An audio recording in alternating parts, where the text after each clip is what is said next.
सर्वप्रथम यावर्षी दीपावली आता 2-4 दिवसांनी येते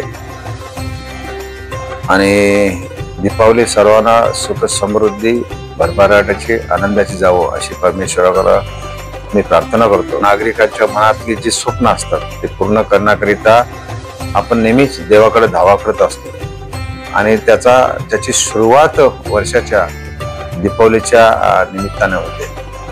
दीपावलीमध्ये घरामध्ये गोड पदार्थ बनवले जातात, आपण बनवलेले पदार्थ दुसऱ्यांना दिले जाते, दुसऱ्याकडून आपल्याला येतो। हा जो आनंद असतो एकमेकांना देण्या घेण्याचा, तो आनंद कायम टिकण्याकरिता परमेश्वराने सर्वांचं आरोग्य चांगलं ठेवावं आणि दीपावली सर्वांना सुख समाधान जावं। माझ्याकडून, माझ्या पक्षाकडून ही दीपावली सर्वांना सुख समृद्धीची भरभराटी जावं अशी परमेश्वराला प्रार्थना करतो।